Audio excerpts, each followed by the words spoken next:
Dando continuidade no procedimento do Tribunal do Júri, neste bloco nós iremos tratar da fase anterior ao julgamento propriamente dito. Algumas considerações, apontamento, institutos, nós iremos estar tratando agora, que são relevantes aí para a compreensão de como ocorrerá o julgamento. Pois bem, é procedimento especial. Então nós observamos lá, quando nós falamos do procedimento propriamente dito, da diferença entre o procedimento comum, procedimento especial, e o comum pode ser ordinário, sumário, sumaríssimo, e a diferença do procedimento especial, e eu cheguei a comentar que o procedimento do Tribunal do Júri é considerado como procedimento especial, ou seja, refoge a regra ordinária lato sensu. Então, nesse contexto, nós iremos tratar aí do funcionamento, da fase preparatória, da composição e final julgamento do júri. O júri, então, dentro dessa perspectiva, ele tem duas fases. Considera-se, doutrinariamente, duas fases do júri.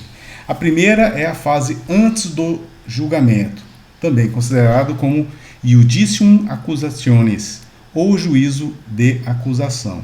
Então, quando fala nessa fase antes do julgamento, é antes do julgamento do plenário do júri em si. Então, esse juízo de acusação é a fase que é considerado como o juízo de admissibilidade da acusação, ou seja, mesmo tendo a acusação, para que haja submissão dessa acusação formalizada para julgamento do Tribunal Popular, necessário se faz que ela seja admitida, que tenha ali todos os elementos, os requisitos necessários e que caracterize efetivamente um crime doloso contra a vida.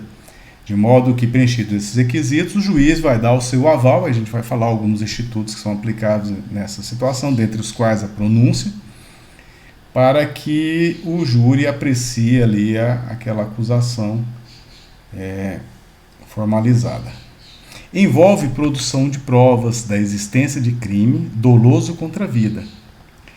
Então, a fase antes do julgamento, o iudicium accusatione, inicia-se com a denúncia ou queixa.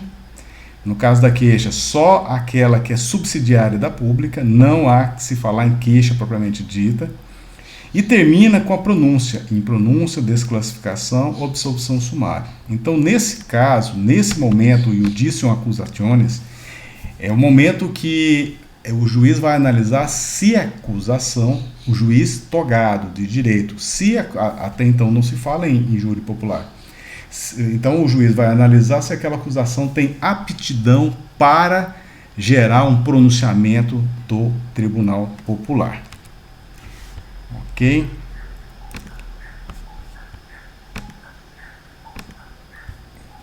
Passei muito. A segunda fase é a fase do julgamento propriamente dito, ou iudicium causae, ou juízo da causa. Então é o julgamento exercido ali constitucionalmente pelo Tribunal Popular, pelo Colegiado Popular, pelo Júri Popular.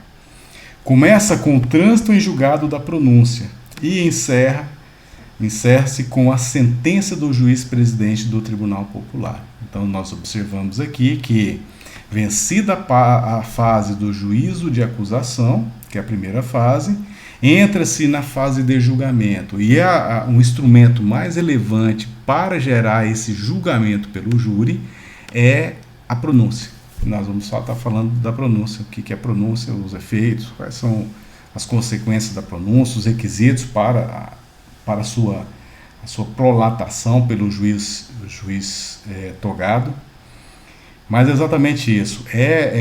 Superou-se aquela fase anterior, ali, a fase da acusação, e demonstrou-se que há aptidão para julgamento do Tribunal do Júri. Então, feito isso, encerrando-se ali a pronúncia, o encaminhamento da pronúncia pelo trânsito julgado, evidentemente, então só se encerra a partir do momento que o juiz ali prolata a sentença em plenário do júri ali com o julgamento propriamente dito.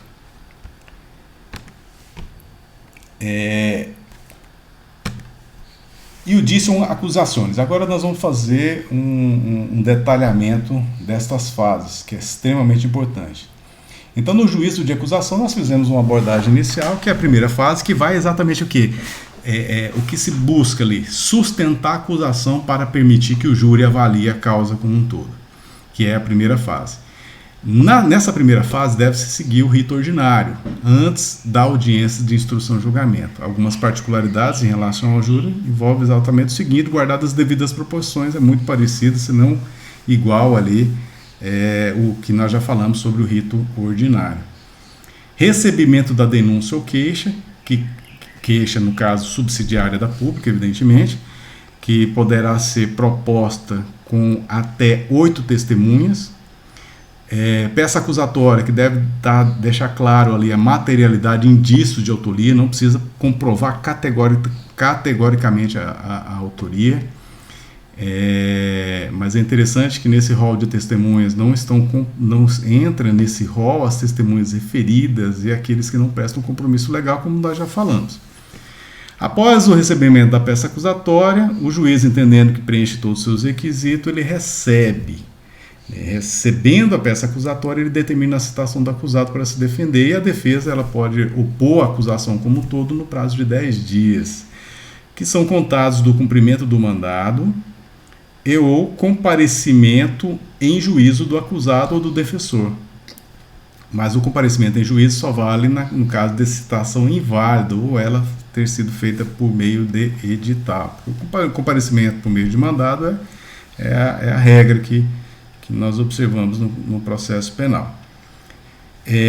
A defesa do acusado é a réplica da acusação, é a defesa preliminar da acusação, é o momento que a defesa tem de se opor à acusação como um todo, levando em consideração todo o conjunto probatório ali inserido e que subsidiou a peça acusatória, podendo levantar questões preliminares e documentos poderão ser apresentados dentro desse momento. Desculpa, me equivoquei. A defesa ela tem um prazo de 10 dias para se opor à acusação e poder arrolar até 8 testemunhas, não entrando no rol as testemunhas referidas e aquelas que não prestam compromisso legal de dizer a verdade do que souber lhe for perguntado. Então, nós temos aqui a citação e a defesa técnica em 10 dias.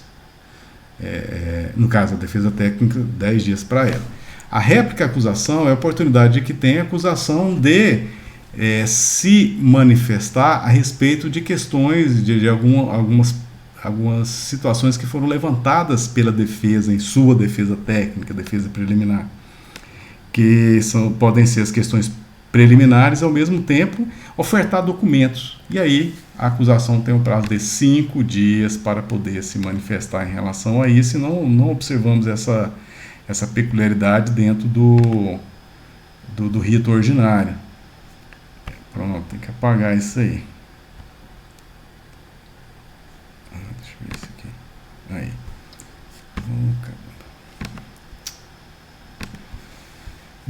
Após vencido essas etapas, o órgão do Poder Judiciário recebe os autos e ele designa audiência de instrução e julgamento, no máximo em 10 dias. Como nós observamos as críticas que se faz ao estabelecimento de prazo pelo legislador, entendendo que é viável aquilo, e nós sabemos que na prática isso não ocorre, 60 dias no rito ordinário, 30 dias no rito sumário, e sem prazo o rito sumaríssimo, que quando fala sumaríssimo é para ser mais rápido ainda, né?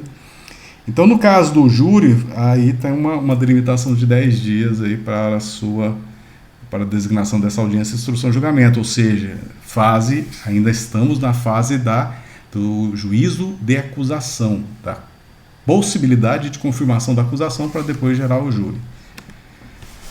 Na audiência de instrução e julgamento, colhe-se as declarações do ofendido, inquirição das testemunhas, junta-se a precatória eventualmente expedita, colhe as informações dos peritos, se houve requerimento de esclarecimentos, ou mesmo seja de ofício por parte do órgão do Poder Judiciário, e as respostas dos peritos também poderão ser formalizadas, sem problema da sua presença em audiência. Como também pode ser realizada cariações, reconhecimento de pessoas e coisas, etc. Isso dentro do contexto da audiência de instrução e julgamento e entre meio à audiência de instrução e julgamento, porque no caso da precatória pode ter sido juntada antes. E é isso. No reconhecimento de pessoas e coisas e acariações ocorre dentro do âmbito da própria audiência de instrução e julgamento. E aí segue-se para o interrogatório do acusado, do mesmo jeito que nós já falamos no rito ordinário e no mesmo no rito sumário. Segue-se para debates ou alegações orais, 20 minutos prorrogáveis por 10, sendo mais de um acusado, acrescenta 10 minutos por cada. O assistente de acusação tem um prazo, manifesta depois do Ministério Público, e tem mais 10 minutos, o que soma mais 10 minutos também para a defesa, ou seja, a defesa tem que estar em pé de igualdade com a acusação como um todo. Né? Pelo fato de ter assistente, que a acusação já ganha mais prazo e a defesa fica deficiente nesse ponto, ou seja, deve-se acrescer com o mesmo quantitativo de tempo, mesmo acresce o tempo, mas a defesa não é obrigada a usar esse tempo todo. Decisão na própria audiência ou em 10 dias. Então nós observamos que aqui, né, nesse slide, a audiência, instrução e julgamento, ela é a mesma coisa da audiência, instrução e julgamento dos ritos que nós comentamos, ordinário e sumário.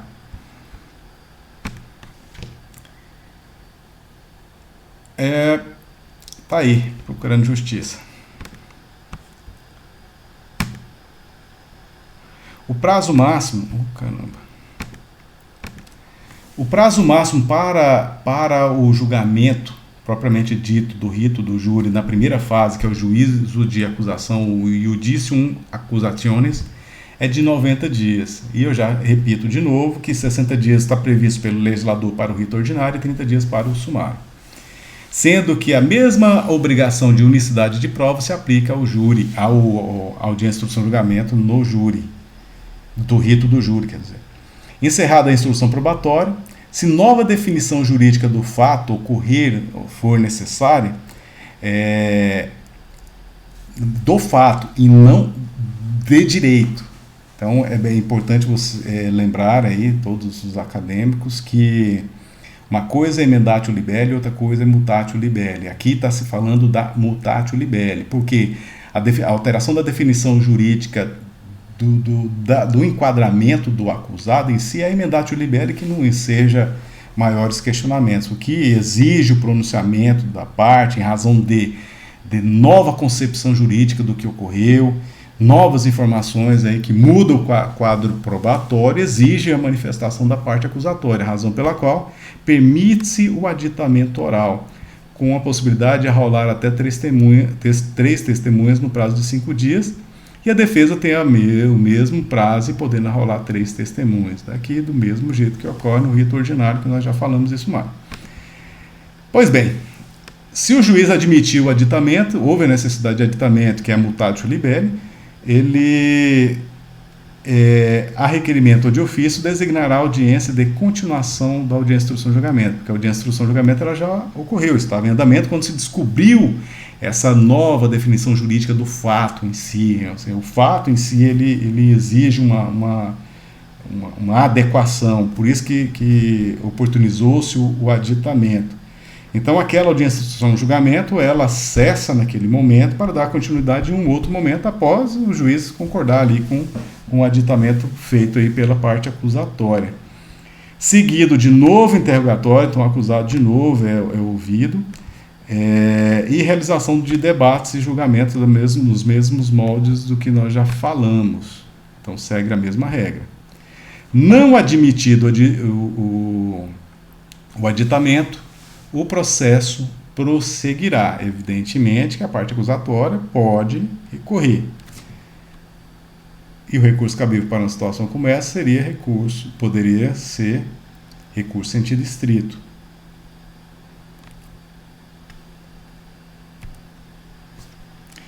Pois bem, fechada a audiência, instrução e julgamento, as pendências, eventual necessidade de adequação do fato, que é a mutatio libelli, dada a continuidade da nova audiência, instrução e julgamento, encerrados os debates,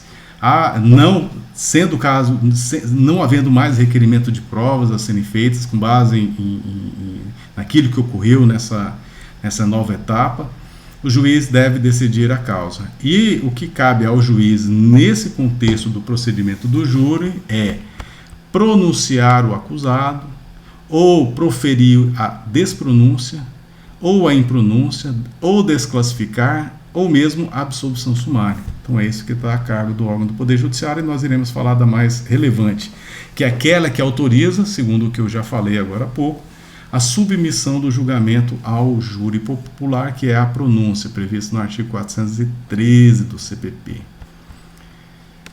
E a pronúncia é a decisão interlocutória mista não terminativa, por não julgar o mérito.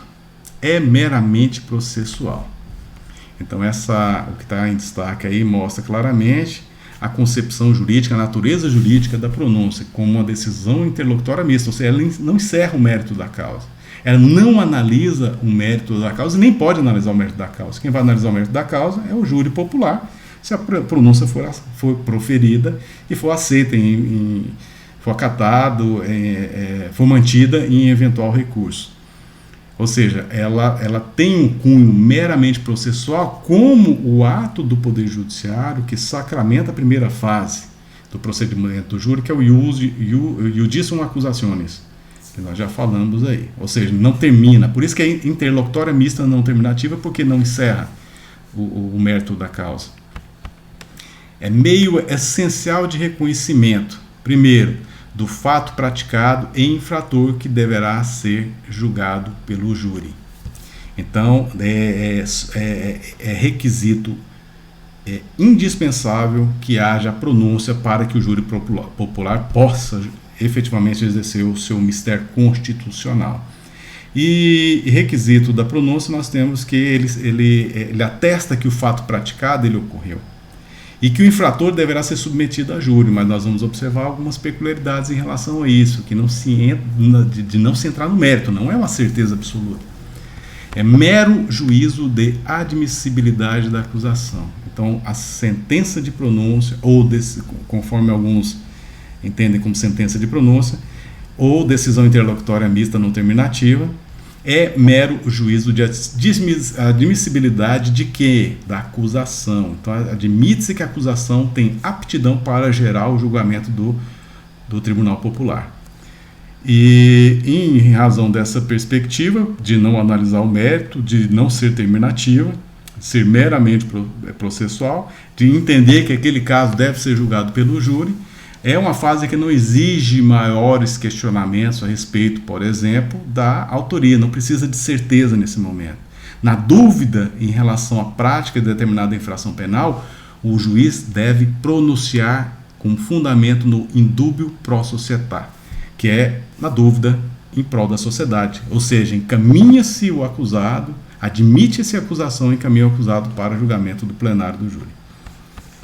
Não deve, é uma condição peremptória, não deve externalizar sentimento acusatório que inculque condenação, típico de juiz aprofundado. Então, o juiz, ao prolatar a decisão interlocutória de pronúncia, ou mesmo sentença de pronúncia para alguns, necessário ele ter o cuidado de não colocar ali no papel, ali no seu ato decisório, exatamente qualquer sentimento que externalize que ele entende que realmente o acusado praticou aquela infração penal ou que não, exatamente o contrário. Ele não deve entrar nesses detalhes. Até porque, na dúvida, ele deve submeter a júri popular. Então, ele tem que ficar, se ater exatamente aos requisitos da materialidade e indícios suficientes de autoria para pronunciar o acusado. Uma observação que se faz dentro desse contexto é que deve limitar-se a reconhecer a materialidade e indícios de autoria, como eu já falei. Não pode indicar certeza, é uma condição absoluta, não é irremediável qualquer violação nesse sentido.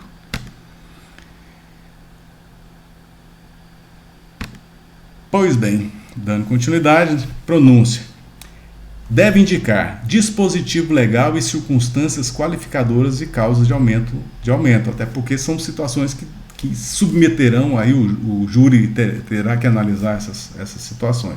Então, expressamente, a pronúncia tem que observar esses requisitos. Pode ser o caso de decretar prisão preventiva ou não, a crivo do Poder Judiciário, mediante requerimento da parte acusatória, por exemplo. Sem identificar indícios de autoria participação de outras pessoas, o juiz, no momento da pronúncia, abrirá vista ao Ministério Público por 15 dias, facultando separação dos processos das infrações praticadas em circunstâncias de tempo, lugar diferentes, ou excessivo número de acusados, exatamente para não prolongar a prisão provisória, que poderá ser lá a prisão preventiva decretada anteriormente, ou qualquer outro motivo relevante. Preclusa a decisão, ainda pode haver, diante de circunstância superveniente, a alteração da classificação do crime, com vistas ao MP e posterior decisão. Então, uma situação interessante aqui, que deve se colocar, é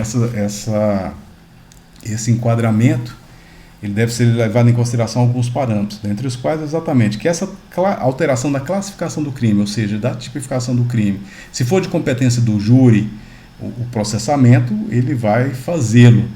Essa questão da vista ao Ministério Público em face dessa alteração da classificação do crime, ela pode ser ponderada exatamente pelo fato de que o juiz, como nós já comentamos na emendatio libelli, ele não está adstrito à capitulação lançada na peça acusatória.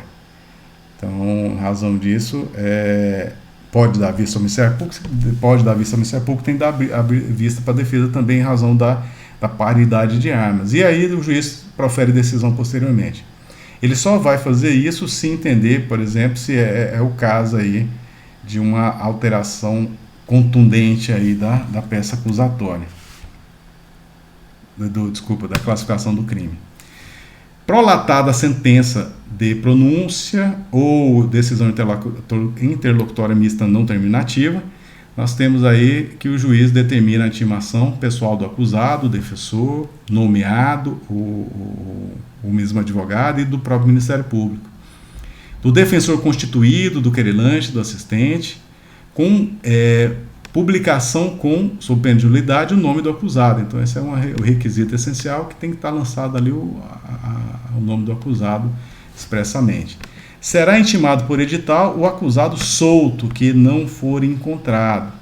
Não há mais crise de instância com a paralisação do processo. Isso aqui era um termo utilizado exatamente que impedia o julgamento do júri em situação do acusado não encontrado. Então aqui já não é óbice para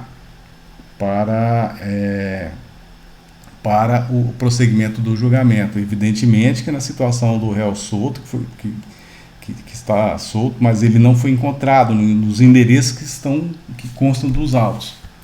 Os efeitos da sentença de pronúncia ou decisão interlocutória mista de pronúncia são submissão ao júri. Esse é o principal objetivo. Pronunciou, é o júri que vai analisar o mérito da causa. Interrupção da prescrição, ainda que haja desclassificação posterior. Esses são efeitos contundentes aí da pronúncia. Essa imagem mostra várias do júri de Fortaleza divulgam lista de jurados que vão atuar nas unidades em 2022. Então aí nós vamos estar sempre mostrando alguma imagem ou alguma notícia que trata da temática. Outro ato na decisão após a audiência, instrução e julgamento do juiz é a despronúncia, que representa a pronúncia feita pelo juiz e depois, mediante recurso sentido estrito, retratação para impronunciar. Acontece que nessa situação, por exemplo, ele pronunciou no primeiro momento. E aí a parte defensiva, por exemplo, ela entrou com recurso. Exatamente o próprio Ministério Público que pode, na defesa do acusado, aí, recorrer. Levantou a tese da impronúncia. E aí, como nós iremos estar tratando de recurso sentido estrito na parte de recursos, e aqui eu já estou adiantando, que um requisito obrigatório do recurso sentido estrito é provocar o juiz que prolatou aquela decisão para que ele possa se retratar. E aí, a partir do momento que o juiz vê esses argumentos e ele concorda com esses argumentos, ele, impronunciando, da pronúncia já feita, dá-se o nome de despronúncia. Ou seja, readequar aquela decisão a uma nova postura, é exatamente o contrário. Ao invés de pronunciar, ele impronuncia a partir do momento que ele foi instigado por meio do juízo de retratação do recurso sentido estrito. Também é considerado como despronúncia a impronúncia feita pelo tribunal com esteio em recurso. Pelo tribunal, não do júri, pelo tribunal recursal competente, tribunal de justiça, tribunal do Distrito Federal, tribunal regional federal, conforme o caso. Então, a impronúncia feita pelo tribunal, com base em recurso, é a despronúncia do mesmo jeito. Então, a despronúncia nada mais é do que nada mais nada menos do que confirmar um posicionamento relacionado à impronúncia, mas o objeto que instiga isso é recurso. Ok? Pois bem, já a impronúncia, o juiz, a partir do momento que entende que é o caso, que não é o caso de pronúncia, ele pode impronunciar o acusado. Está lá no artigo 414 do Código de Processo Penal. O que é a natureza jurídica da sentença de pronúncia? É uma decisão interlocutória mista terminativa, por não ser julgado o mérito. Então, aqui tem alguns que colocam que seria sentença, mas eu entendo como mais adequado falar em decisão interlocutória mista terminativa. Diferente da pronúncia, que é não terminativa, a impronúncia é terminativa, mas não julga o mérito, exatamente por algumas situações, que é o que a gente vai estar falando aqui. O juiz, não se convencendo da materialidade, ou seja, ele entende que as provas que foram juntadas, confirmando a existência de uma infração penal, elas não são suficientes ali, elas não caracterizam, não são a materialidade, por exemplo, não demonstram que houve ali a prática da infração penal. Ou mesmo o juiz não se convence da existência de indícios suficientes da autoria, ou seja, se para a pronúncia é necessária a confirmação da materialidade, essa materialidade não existe, por si só já é motivo de impronúncia. Mas se existe a materialidade, mas sequer os indícios mínimos de envolvimento do acusado são comprovados, o juiz impronuncia o acusado. E como ela é mista terminativa, nessa situação, novos elementos de convicção até o vencimento do prazo prescricional pode autorizar uma nova investigação sobre esses fatos, porque ela não é sentença. Desse modo, nós observamos que então a não comprovação dos indícios de autoria seria suficiente para o juiz também impronunciar o acusado. Nesse caso, o juiz não declara inocência por não analisar o mérito. Só confirma que não tem indícios suficientes de que ele praticou aquela infração penal. Enquanto não ocorrer extinção da punibilidade, por exemplo, pela prescrição, que nós já falamos, poderá ser formulada nova denúncia ou queixa subsidiária se houver prova nova. Então é extremamente importante partir do pressuposto que após a impronúncia tem que ter prova nova que permita a reconfiguração fática e, ao mesmo tempo, autorize ou confirme a existência de indícios mínimos de autoria ali para gerar uma pronúncia, mas em um outro processo, evidentemente. Recurso cabível contra a impronúncia é a apelação, até porque ela é terminativa. Mas não faz coisa julgada material, somente formal, até porque permite, até o vencimento do prazo prescricional, que novas provas possam admitir uma nova acusação aí em um outro processo. Nesta imagem nós temos a notícia, está lá a fonte na parte superior, 13 anos depois do assassinato, júri do caso Becker deve ocorrer em 2022. Então nós observamos aí, dos 4 réus pela morte do oftalmologista Marco Antônio Becker, 60 anos, apenas um está preso, mas por outros crimes. Então essa é uma notícia que envolve o júri, o julgamento do júri, aqui não venceu o prazo prescricional, então é a situação que admite, mesmo em prazo muito longo aí, o julgamento aí é uma situação que comprova mais razão ainda que aqueles prazos estabelecidos pelo legislador de 90 dias para encerramento do procedimento do júri, 60 para o rito ordinário e 30 para o sumário, é balela. Absorção sumária. Então nós temos ali a pronúncia, nós temos a despronúncia, nós temos a impronúncia e nós temos agora a absorção sumária prevista no artigo 415 do CPP. Que se aplica em caso de inexistência do fato, ou seja, o fato não existiu. É o caso dos irmãos Naves. Quem quiser buscar na internet vai ver uma história muito famosa lá em Minas Gerais, em que uns irmãos foram acusados de assassinato e aí, passado alguns anos, e eles foram condenados, cumpriram pena, e aí o falecido aparece vivo. Então o fato não existiu, não houve assassinato. Então a inexistência do fato, nesse caso, é contundente. Esse ponto, pelo menos, ele fala da inexistência. O fato não existiu. Não confirmação da autoria e participação.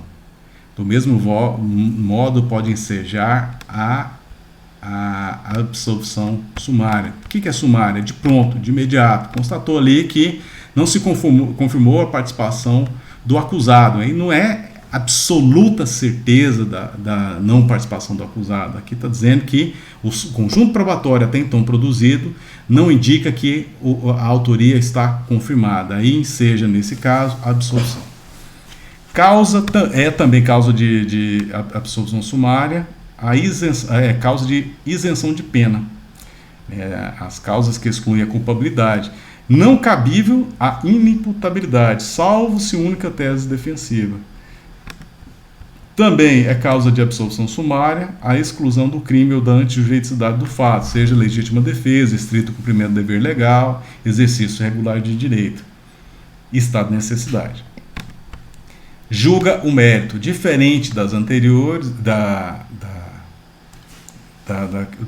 do que nós já comentamos.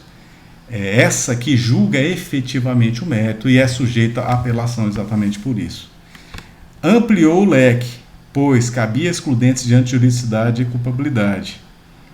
Então nós observamos, cabia somente essas de antijuridicidade e culpabilidade. Então existem outras situações que foram incorporadas na reforma do CPP que permitem aí a absolvição sumária por parte do juiz após a audiência, instrução e julgamento. As demais situações ensejavam a impronúncia do acusado anteriormente, agora não. Agora nós observamos que é caso de absolvição sumária. É a natureza jurídica de sentença definitiva, com coisa julgada material, diferente das anteriores que nós observamos. É interessante que na absolvição sumária existe a perspectiva de recurso de ofício, que nós temos um bloco lá em recurso que eu irei estar falando sobre isso de novo, mas aqui só alguns detalhes aplicáveis aí à absolvição sumária. Posicionamentos. Não aplicável recurso de ofício, até esse nome é questionável, essa nomenclatura recurso de ofício. O artigo 574, inciso 2º, aí é importante cada acadêmico estar dando uma olhada nesse dispositivo. E se refere ao artigo 411, que teve nova redação e não se refere mais à absolvição sumária. Então aqui é uma consideração no sentido da não aplicabilidade do recurso de ofício. O que é esse recurso de ofício, que o nome é questionável? É mais prático e cogente o reexame necessário. Exatamente em razão de algumas matérias, a especialidade de algumas matérias, em havendo o julgamento, deve-se necessariamente submeter à instância ad quem, ou seja, o tribunal, no caso, Tribunal de Justiça, Tribunal Regional Federal, para julgamento daquele caso. Então é como se repassasse, remetesse à instância ad quem uma validação da sentença de absolvição sumária. Mas entende que é cabível, em função do referido artigo, expressamente o admitir, e não houve alteração com a reforma, e inclusive por subtrair do júri ensejando o pronunciamento da instância superior. Então, existe posicionamento no sentido de ser cabível recurso de ofício, a remessa ao tribunal ad quem, obrigatoriamente pelo juiz prolator da absolvição sumária. São ambos os entendimentos contraditórios, evidentemente. Eu me filio no sentido de ser cabível, efetivamente.